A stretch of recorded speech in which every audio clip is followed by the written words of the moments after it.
আমাদের কোনো কিছু বাইরের না।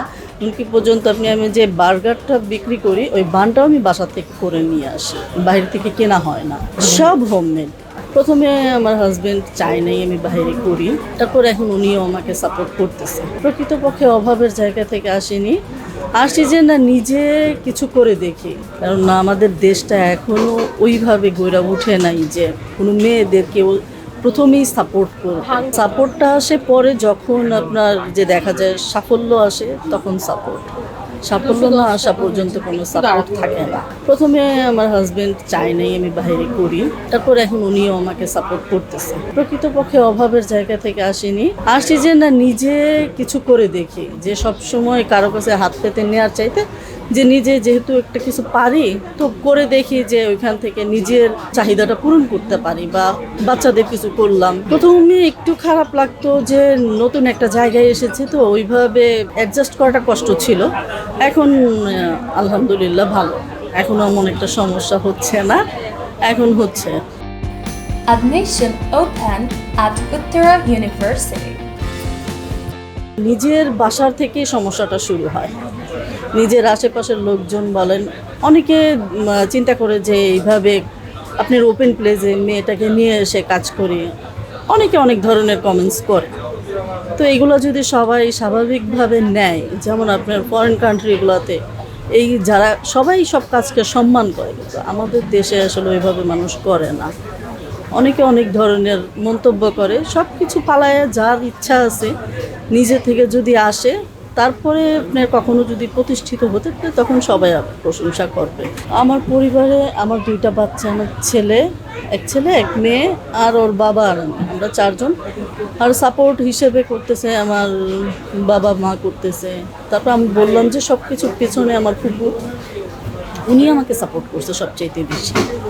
আমার ফুপু উনি ইউএসএ থাকেন, তো উনি প্রত্যেক বছর বাংলাদেশে যখন আসে তো আমি অনেকটা সময় ওনার সাথে যেয়ে কাটাই। তো ফুপুরকে কিছু কিছু খাবার তৈরি করে খাওয়ানোর পরে উনি বললো যে না এগুলো তো তোমার অনেক ভালো হয়, তো তুমি করো। তো আমি প্রথমে একটু আর কি ভয় পাইছি। তো আমার ফুপুই আমাকে ফার্স্টে কিছু আর কি অ্যামাউন্ট দিয়ে বললো যে আমি দিয়ে দিলাম, তুমি এটা দিয়ে শুরু করো, এই থেকে আস্তে আস্তে দেখো তোমার নিজের কিছু একটা হবে, নিজের একটা পরিচয় হবে। সব সময় তো আর অন্যের পরিচয় বাঁচা যায় না। আমাদের কোনো কিছু বাইরের না। এমনকি পর্যন্ত আমি যে বার্গারটা বিক্রি করি ওই বানটাও আমি বাসা থেকে করে নিয়ে আসি, বাইরে থেকে কেনা হয় না, সব হোমমেড। আলহামদুলিল্লাহ, যারা খেয়ে যায় ভালো বলে, এইটাই একটাই যে যারা খেয়ে যায় ভালো বলে।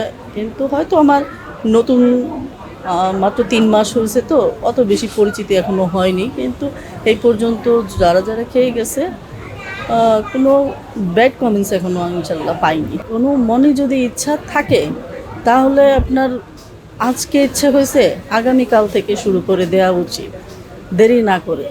যত দেরি ততই সমস্যা আরও বাড়বে, কারণ না আমাদের দেশটা এখনও ওইভাবে গড়ে ওঠে নাই যে কোনো মেয়েদেরকেও প্রথমেই সাপোর্ট করবে। সাপোর্টটা আসে পরে যখন আপনার যে দেখা যায় সাফল্য আসে তখন সাফল্য না আসা পর্যন্ত কোনো সাপোর্ট থাকে না।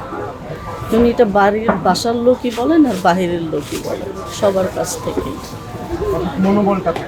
হ্যাঁ নিজের মনোবলটাই সবচাইতে বড় জিনিস। আমি প্রথমে আসতাম, দেখা যেত যে আপনার 1-2টা সেল করতাম, চলে যেতাম, কিন্তু আমি কখনো মন খারাপ করিনি।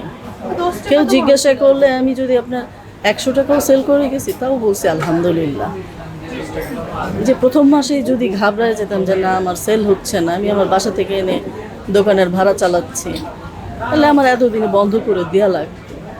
তো আমি আশা করে আছি যে ইনশাল্লাহ আজকে হয় না, আগামীকাল হবে। যতদিন পারি দেখি, তারপরে তো আপনাদের সবার সাপোর্ট আছেই আলহামদুলিল্লাহ। দোয়া করবেন সবাই। আর যত মহিলা মানুষ আছে এরা যদি চায় সব করতে পারে, শুধু হচ্ছে প্রথমের ভয়টা ভাঙাটাই হতেছে জরুরি জিনিস। প্রথম যে একটা ভয় থাকে আমি পারবো না, ওই জিনিসটা না কাটাতে পারলে হয় না।